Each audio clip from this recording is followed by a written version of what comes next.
100 है तो आप 2 ले आओगे, अगर 150 है तो 3 ले आओगे, ऐसे रेशो बढ़ता जाएगा। तो आपने कुछ नोटिस करा यहाँ कि अगर लेफ्ट हैंड साइड की क्वांटिटी को इंक्रीज करते हो तो राइट हैंड साइड वाली भी ऑटोमेटिक इंक्रीज हो जाएगी। भैया मेरे में नहीं यार 13 चैप्टर नहीं आ रहा हमारे उसमें। कोई बात नहीं, आसान सा चैप्टर है ये, आगे भी हेल्प करेगा आपको आगे की कैलकुलेशन समझने में। ठीक है भाई, इसको ऐसे मत लो क्योंकि ये 9th क्लास में भी काम आएगा और 8th क्लास की भी कैलकुलेशन बहुत सारी इससे हो जाती है, और आसान सा चैप्टर है, कोई भी समझ लेगा इसको। देखो, अगर लेफ्ट हैंड साइड की क्वांटिटी को आप इंक्रीज कर रहे हो तो राइट हैंड साइड वाली क्वांटिटी भी इंक्रीज हो रही है, तो इसको क्या कहते हैं, इसको कहते हैं डायरेक्ट प्रोपोर्शन। ठीक, अब कुछ ऐसा एग्जांपल जिसमें लेफ्ट हैंड साइड की इंक्रीज होने के बाद राइट हैंड साइड वाली डिक्रीज हो जाए, उसको कहते हैं इनवर्स वेरिएशन। फॉर एग्जांपल मान लो ये साइकिल का एक पहिया है और इसमें हमने 2 ही स्पोक रखे हैं, तो बताओ ये जो एंगल है वो कितना कितना डिवाइड हुआ? भैया 180। बहुत बढ़िया, मतलब 2 स्पोक रखे तो एंगल कितना, 180। फिर हमने 4 स्पोक रखे तो एंगल कितना डिवाइड हो जाएगा? भैया 90 हो जाएगा। क्यों? क्योंकि पूरा कंप्लीट एंगल तो 360 होता है। ठीक है, फिर आपने क्या करा, आपने 8 कर दिया, नंबर ऑफ स्पोक 8 हो गए हमारे। अब कितना होगा भैया? 45। भैया 45। बहुत बढ़िया। तो कुछ नोटिस करा यहां से, अगर नंबर ऑफ स्पोक्स बढ़ाए तो एंगल डिक्रीज हो गया। ठीक है, इसी को कहते हैं इनवर्स। इनवर्स का मतलब उल्टा, तो यही है इनवर्स प्रोपोर्शन। और जो पहले अगर लेफ्ट हैंड साइड की क्वांटिटी को बढ़ाओ साथ में राइट वाली भी बढ़ती जाए उसको बोलते हैं डायरेक्ट। ठीक है, तो जो फर्स्ट एक्सरसाइज है हमारी 13.1 उसमें सारी डायरेक्ट वाली प्रॉब्लम आएंगी और 13.2 में सारी इनवर्स वाली प्रॉब्लम्स आएंगी। ठीक है, चलो स्टार्ट करते हैं। ठीक है।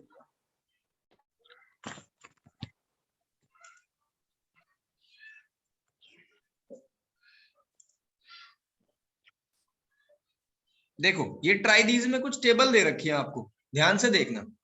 Observe the following table, find x and y are direct proportion. क्या ये डायरेक्ट में है? चेक करके बताओ। हाँ भैया। कौन सा भैया? ट्राई दीज का फर्स्ट आपको बताना है कि क्या ये डायरेक्ट में है। हाँ भैया। चलो, एक बच्चे ने बताया यस, बाकी आप लोग बताओ सभी। पता नहीं भैया कैसे होगा ये? नहीं पता चल रहा? नहीं। कोई बात नहीं। इशिका? Yes sir. ये है डायरेक्ट में? अविका? हाँ भैया है। देखो, एक चीज और नोट करना, अगर x इंक्रीज हो रहा है तो y भी इंक्रीज हो रहा है। ठीक है, डायरेक्ट है। लेकिन डायरेक्ट में एक चीज और ध्यान रखनी है आपको, मैंने क्या बताया था कि मान लो 50 रुपीज है आपके पास, एक चॉकलेट है, फिर 100 रुपीज में 2 आ जाएंगी, फिर 150 में 3 आ जाएंगी। तो यहाँ एक चीज कांस्टेंट है, इनका रेशो। आपको रेशो देखना है। मान लो ये x है, ये x वाली क्वांटिटी है और ये y वाली क्वांटिटी है, तो जब आप x अपॉन y करोगे तो हमेशा सेम चीज आएगी कि 50 अपॉन 1 कर दिया, 50 आ गया।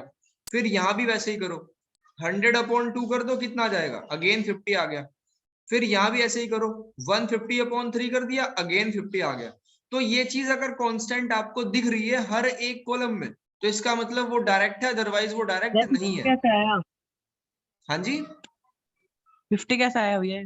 50 कैंसिल करके आया भाई, जब 2 से 100 को डिवाइड करोगे 50 50 आएगा ना। अच्छा हाँ भैया। अभी क्वेश्चन के थ्रू क्लियर होगा। देखो, फर्स्ट वाले को टेस्ट कर लेते हैं। हमने क्या बताया कि x और y का रेशियो कांस्टेंट होना चाहिए डायरेक्ट में। ये ध्यान रखना, ये वर्ड जो मैंने बोला कि x और y का जो रेशियो है वो कांस्टेंट होना चाहिए, मतलब वो सेम आना चाहिए। अब चेक करते हैं, 20 के अपॉन में जब आप 40 करोगे तो क्या आएगा, 1/2 आएगा। 17 के अपॉन में जब 34 करोगे तो कितना आएगा, 17 2 34 होता है, अगेन 2 आ जाएगा। ऐसे ही पूरे सारे कॉलम को चेक करके देखो क्या 2 2 आ रहा है। Yes sir. तो इसका मतलब ये डायरेक्ट है। अब सेकंड वाले को चेक करो। भाई यस नो में देने का ना आंसर। जी हाँ, बताना है कि वो डायरेक्ट है या नहीं है, चेक करके ऐसे एक्स और वाई का रेशो निकाल लो।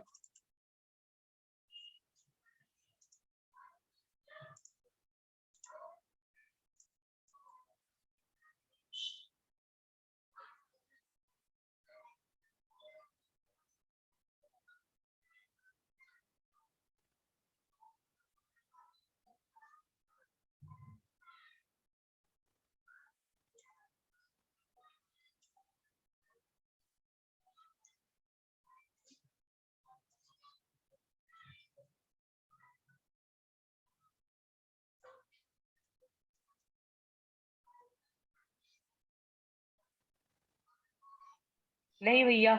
सेकंड वाला नहीं है। नहीं देखो, भैया। चेक कर लेते हैं। 6/4 करा कितना आया? 3/2। ठीक है, फिर 10/8 करा कितना आया?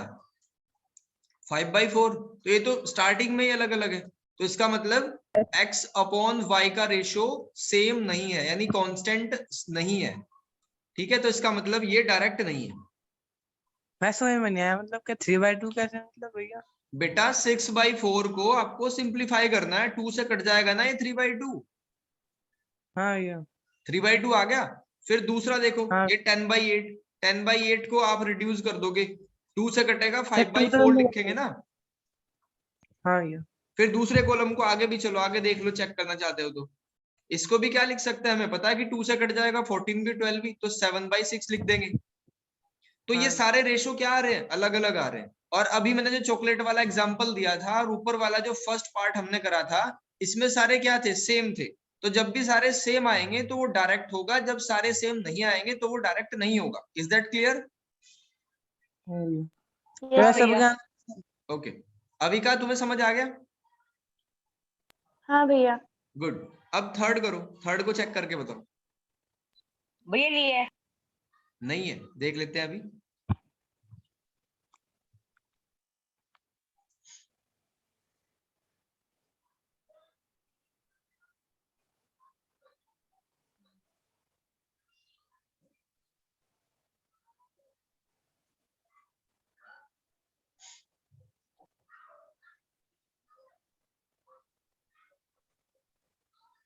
सभी करके बताओ भाई, फटाफट।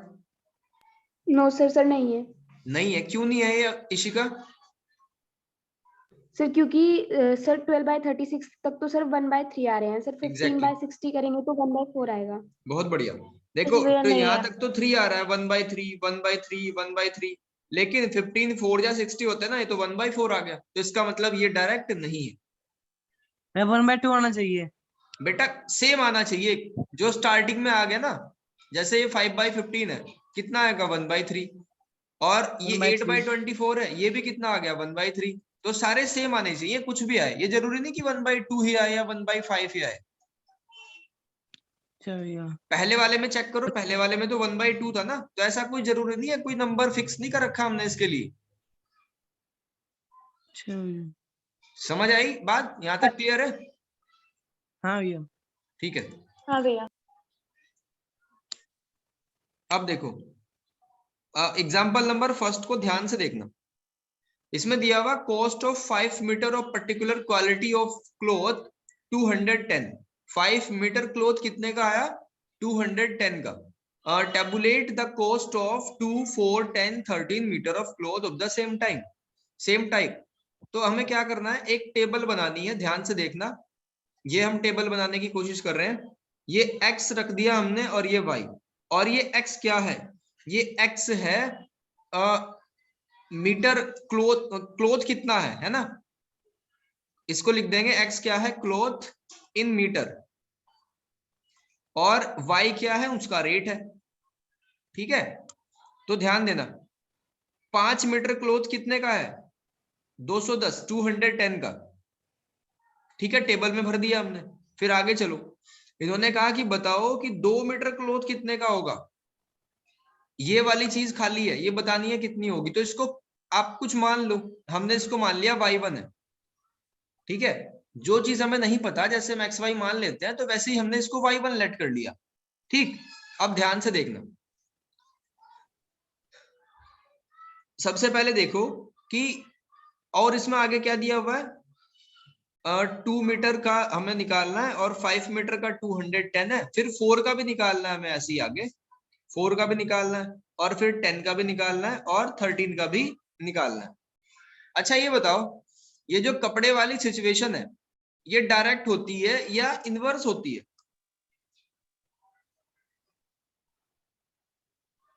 इनवर्स मतलब भैया? किसी को समझ आया मेरा क्वेश्चन? भैया डायरेक्ट। डायरेक्ट क्यों? क्योंकि भैया जितना क्लोथ होता है भैया उतना ही रेट होता है। हाँ भाई, अगर आप 1 मीटर कपड़ा लेके आओगे, फिर 2 मीटर आपने रेट बढ़ाया, तो ज्यादा पैसे देने पड़ेंगे ना। हाँ कोई जी। ऐसा तो नहीं होगा कि अगर 10 मीटर कपड़े ले लेंगे उसमें हमें कम पैसे देने पड़ेंगे। तो अगर रेट के हिसाब से जितना मीटर आप क्लोथ लेके आए हो वो अगर बढ़े, तो आपको पैसे भी उतने ज्यादा देने पड़ेंगे। तो इसका मतलब ये डायरेक्ट में होगी ना ये वाली सिचुएशन। अच्छा भैया। और डायरेक्ट में क्या खास बात होती है कि जो रेशो होता है वो बराबर रहता है। पहले वाले कॉलम का रेशो 5/210 आ गया, अपॉन में लिखा हुआ है, तो सबका सेम ही आएगा, इनमें सब में हम इक्वल का साइन ही लगा देंगे। तो पहले वाली सिचुएशन से यहाँ से y1 की वैल्यू निकाल लो। ये कर लिया। बिल्कुल ठीक है। क्या आंसर आया y1 का, बताओ? भैया 1/42। 1/42। भैया चेक। 2/84, 4/168 और 13/546। ठीक है, देखो यहाँ इस स्टेप पे आने के बाद हम क्या करेंगे, क्रॉस मल्टीप्लाई कर देंगे। तो 5 की मल्टीप्लाई y1 में हो जाएगी और 2 की मल्टीप्लाई 210 में हो जाएगी। तो y1 इक्वल्स टू आएगा 2 इंटू 210 डिवाइड बाई 5। अब 5 से 210 कैंसिल हो जाएगा, ये आ जाएगा 42। तो y1 की वैल्यू कितनी आई, 2 इंटू 42, यानी आंसर आ गया 84। तो यहाँ क्या पुट करोगे आप y1 में, यहाँ पुट करोगे 84। मतलब क्या हुआ कि अगर 5 मीटर कपड़ा 210 रुपए का था, तो 2 मीटर कितने का आएगा, 84 रुपीज का आएगा। अब हाँ इससे आगे करते हैं। ये 4 के नीचे डब्बा खाली है, तो इसको भी कुछ मान लो, इसको हमने y2 मान लिया है ना। तो अब इन दो को ले लो, क्या करेंगे, 2/84 और 4/y3। अब इनको क्रॉस मल्टीप्लाई से सोल्व करके बताओ y3 की वैल्यू फटाफट। भैया 168। चेक करते हैं 168 ही है क्या, सभी करो भाई फटाफट।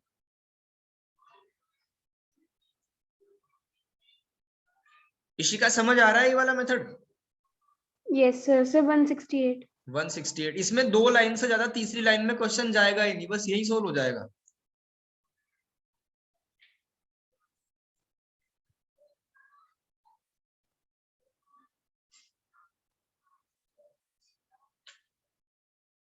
वन 168 बिल्कुल ठीक आंसर है। सर 168। बहुत बढ़िया। तो ये आया 168। अब हमें 10 के नीचे भी नहीं पता क्या लिखा हुआ है, तो इसको हमने मान लिया y4। तो इसको लिख देंगे 4 भैया बाई 168 और 10/y3। तो बिल्कुल ऐसे ही इसको भी सिंप्लीफाई करो। भैया 420। 420 चलो लिख लेते हैं, बताओ अपने अपने आंसर्स। भैया हाँ जी, ये समझा दो एक बार 84 वाला। 84 वाला देखो भाई, क्रॉस मल्टीप्लाई करते हैं ना जब भी इक्वल के साइन में हो, लेफ्ट में कुछ लिखा हुआ हो राइट में कुछ लिखा हुआ हो, तो हमेशा क्रॉस मल्टीप्लाई होती है। अब 2 की मल्टीप्लाई y3 के साथ में होगी, देखो 2 इंटू y3 हो गया। 4 की 84 के साथ में होगी। आपको क्या चाहिए, y3 चाहिए, तो y3 इज इक्वल्स टू क्या हो जाएगा, 4 इंटू 84 डिवाइड बाई 2। 2 से 84 को कैंसिल कर दो, 42 मल्टीप्लाई कर लो, कितना आ गया 168। ठीक है, बिल्कुल यार सेम। कहाँ से आया, कैसा आया ये? दोबारा पूछो, क्या पूछ रहे हो? मैं समझ में नहीं आया, एक बार दोबारा बता दो। अच्छा, किस किस को समझ नहीं आया बताइए एक बार।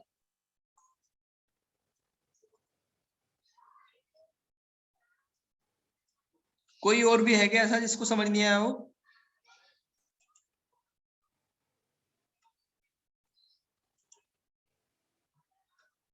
भैया ये जो 10 वाला भी है, इसका आंसर क्या कहते हैं, 420 आया।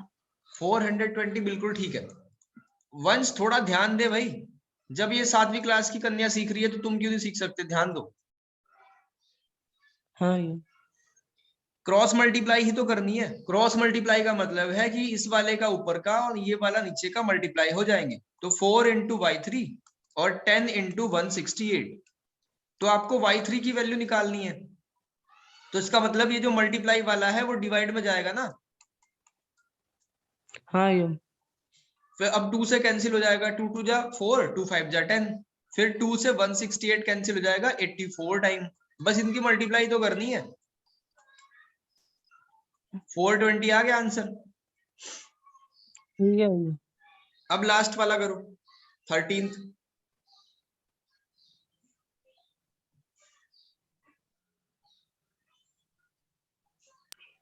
भैया 546। 546 चलो चेक कर लेते हैं, सभी करोगे। कौन से वाला करना है भैया? 13th के नीचे जो लिखा हुआ है वो हमें नहीं पता, ठीक है? तो इसको भी कुछ लेट कर लो। आपने इसको लेट कर लिया y5, ठीक है? इसको y5 लेट हाँ कर लिया। तो अब क्या करोगे? अब लास्ट के 2 कॉलम ले लो, इनको क्या लिखेंगे? 10 बाई 420 और 13 बाई y5 ऐसे लिख लो, और इनको क्रॉस मल्टीप्लाई से सोल्व कर दो। सर 546। 546 दो आंसर आए, 546।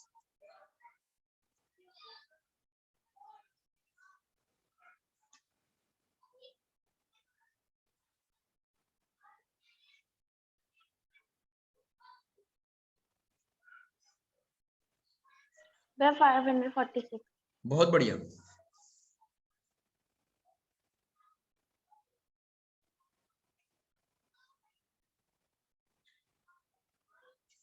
देखो भाई, 0 से 0 कैंसिल होगी, और 1 की मल्टीप्लाई y5 में होगी, 13 की मल्टीप्लाई 42 में होगी। तो y5 इक्वल्स टू कितना आ गया? 13 इंटू 42 यानी 546। आगे चलते हैं हाँ भैया मैंने किया है। जी। नेक्स्ट एग्जांपल है हमारे सामने, देखो कितना आसान है। एक इलेक्ट्रिक पोल है जिसमें 14 मीटर की उसकी हाइट है, और उसकी जो छाया पड़ती है शेडो वो 10 मीटर की पड़ती है, ठीक है? मान लो ये पोल है और ये इसकी छाया पड़ती है, ये यहाँ पे सन है, ठीक है भाई?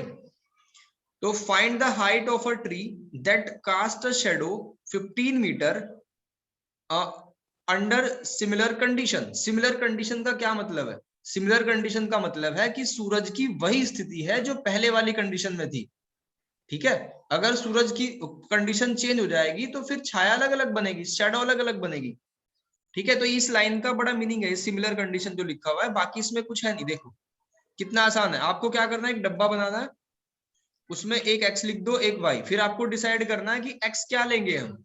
x लेंगे हाइट, ठीक है? हाइट। और y क्या है? Height of shadow. ये शेडो की हाइट है, उसकी छाया की हाइट है। तो अगर पोल की लंबाई 14 मीटर थी तो उसकी शेडो कितनी थी? 10 मीटर। अब एक पेड़ के संबंध में बात करी जा रही है जिसकी शेडो 15 मीटर की है, तो एक्चुअल में उसकी लंबाई कितनी थी? तो ये इसको मान लो x1, और बिल्कुल पहले वाला मेथड ही लगा दो, क्योंकि ये सोचो कंडीशन डायरेक्ट की होगी या इनवर्स की होगी?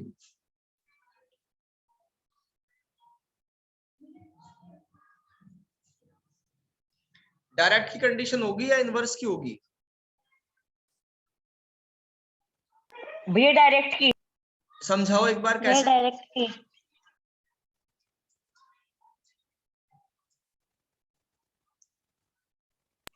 भैया क्योंकि वो उसकी मतलब हाइट भी बढ़ेगी ना।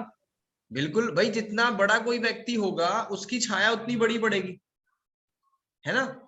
तो ये डायरेक्ट की कंडीशन है। डायरेक्ट में क्या लिखते हैं? रेशो दोनों भैया का 21 बराबर। आ गया।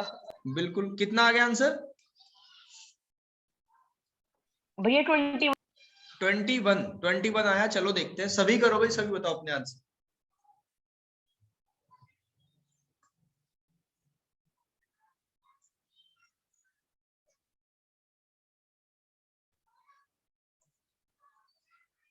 सर 21। 21।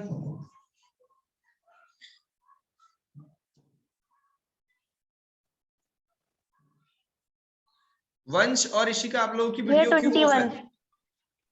वीडियो भैया ऑन करो भाई। 21 आ गया। 21। 21 ठीक है। हाँ भैया। समझ आ गया ना? हाँ भैया। ठीक है। वंश बेटा वीडियो ऑन करो जब सबकी ऑन हो तो। नेक्स्ट क्वेश्चन की तरफ चलते हैं। देखो थर्ड एग्जांपल है हमारा, इसमें कहा weight of 12 sheet of thick paper is 40 ग्राम। ठीक है, पेपर शीट थी, उनका वेट करा, कितना आया? 40 ग्राम। तो how many sheets of the paper would weight 2 fraction 1/2, यानी 2.5 किलो वेट कितनी शीट का होगा? तो मुझे बताओ क्या ये कंडीशन डायरेक्ट की है या इनवर्स की है? इशिका बताएगी इसको। सर डायरेक्ट की। एक्सप्लेन करना क्यों। सर जैसे जैसे शीट्स बढ़ेंगी सर उनका जो वजन है सर वो भी बढ़ेगा। सिंपल, बिल्कुल, बहुत बढ़िया। तो इसलिए डायरेक्ट की कंडीशन है, जितने पेपर रखते जाएंगे उतना उधर वेट बढ़ता जाएगा। ऐसा तो होगा नहीं कि ज्यादा पेपर रख दिए वेट कम हो गया, ऐसा जादू तो होगा नहीं। ठीक है, तो इसका क्या होगा, इसका वही डब्बा बनेगा और डब्बे में 3 कॉलम बनाएंगे। पहले वाले कॉलम में एक्स और वाई रखेंगे। फिर एक्स क्या है? एक्स है नंबर ऑफ शीट, और वाई को क्या लेंगे? Weight of sheet. इनका वेट कितना होगा? तो अगर 12 शीट है तो 40 ग्राम का वेट है। ग्राम एक यूनिट को भी ध्यान रखना, ठीक है, एक ही यूनिट में लेके चलना है आपको ये सब कुछ। फिर क्या करना है कि इतना वेट दिया हुआ है, अब इसको ग्राम में कन्वर्ट कर लो। 2.5 किलो को ग्राम में कन्वर्ट करना है, तो किससे मल्टीप्लाई करेंगे? 1000 से। कितना आ जाएगा? 2500 ग्राम। ठीक है, तो इतना ग्राम है 2500। अब बताना है कि इतना वेट कितने शीट का होगा। तो इसको मान लिया x1। अब इक्वेशन क्या लिखेंगे? 12/40 x1/2500। हाँ जी बताओ जिसने कर लिया वो आंसर। भैया 7500। 7500 रखने पड़ेंगे पेपर। चलो देखते हैं अभी, सभी बताओ अपने आंसर।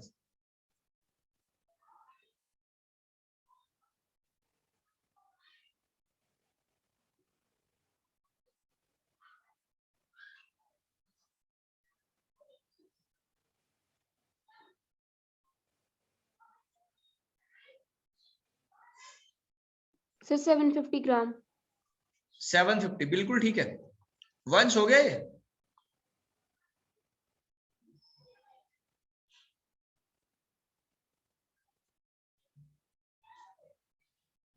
देखो 4 3 जा 12 और ये आ गया 3/10। लेफ्ट हैंड साइड तो हमारी 3/10 आई। ठीक है, अब क्या करेंगे? क्रॉस मल्टीप्लाई कर देंगे।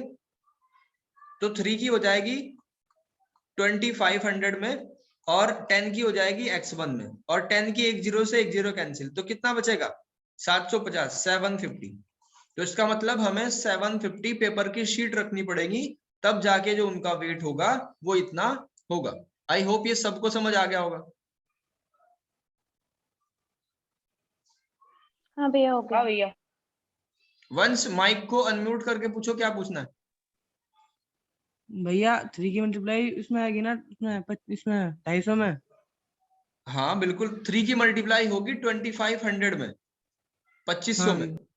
ठीक है, और 10 की मल्टीप्लाई होगी x1 में, तो एक जीरो से एक जीरो कैंसिल, तो 250 की जब 3 में मल्टीप्लाई करेंगे 750 आएगा। अभी का समझ आ गया?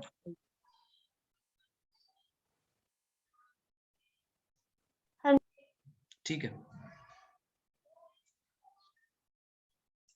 क्वेश्चन नंबर 4 करना है भाई।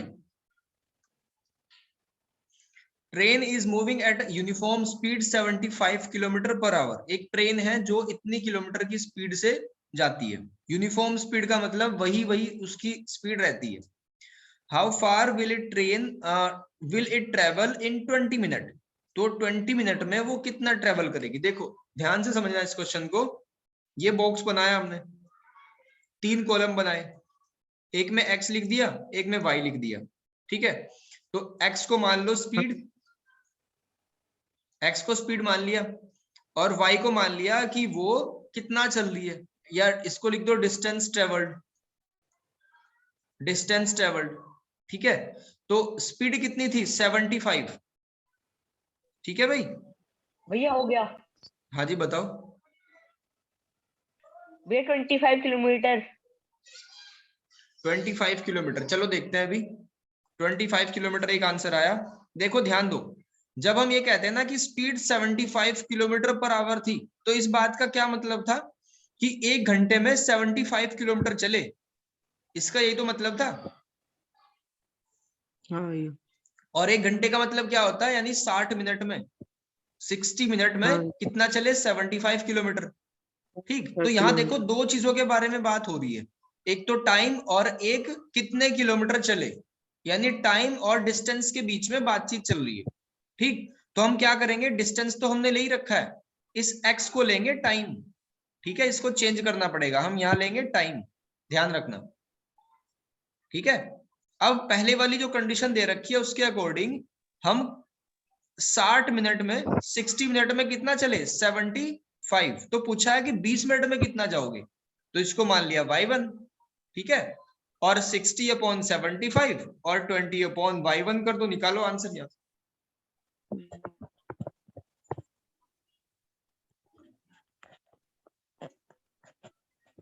Y1 5 10 50 sir 25 kilometre. 25, दो आंसर है 25 वाले। 15 12 12 into 10 into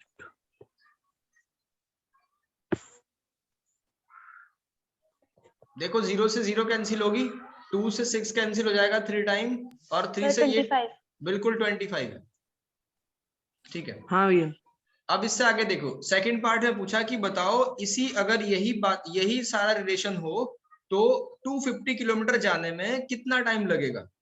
तो डिस्टेंस 250 किलोमीटर और टाइम पता करना है, तो इसको मान लिया x1, ठीक है। भैया हो गया। अब कर दिया मेघावत, हाँ भैया। कितना आंसर आया। भैया 3 आवर 33 मिनट। चलो देखते हैं। देखो भाई, अब इसमें क्या लिखेंगे, ध्यान दो इस वाले बॉक्स को, हम लिखेंगे 20 ऊपर, और ये कितना आया था आपका आंसर 25 नीचे, और x1 ऊपर, और 250 नीचे। तो सिंपल क्रॉस मल्टीप्लीकेशन करो, 5 4 जा और 5 5 जा, ऐसे आ जाएगा, है ना। तो 4/5 हाँ भैया। और x1/250। अब इसको तो सिंपल आपको बस आगे कैलकुलेट करना है।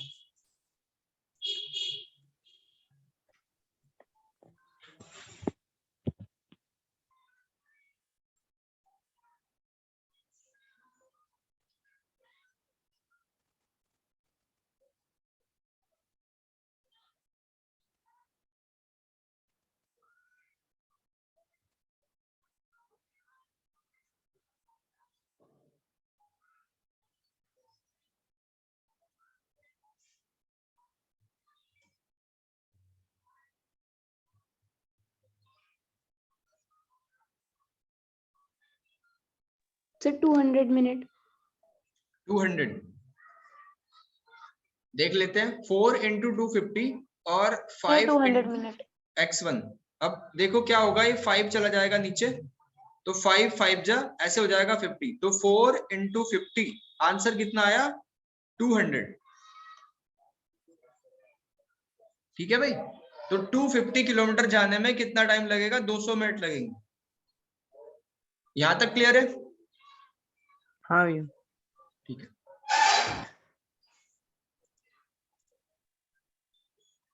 देखो एक इसका लास्ट, शायद ये लास्ट एग्जांपल है। और ये लास्ट क्वेश्चन भी है आज का, फिर ये पूरी 13.1 होमवर्क है। ठीक है ठीक है भैया। देखो इसमें कहा कि a scale of map, map में क्या होता है, जैसे ये मैप है, ठीक है, मान लो ये कॉन्टिनेंट का मैप दे रखा है आपको, तो इसमें छोटी सी जगह पे बहुत सारी चीजों को इन्फॉर्म किया जाता है कि ये इंडिया हो गया, है ना।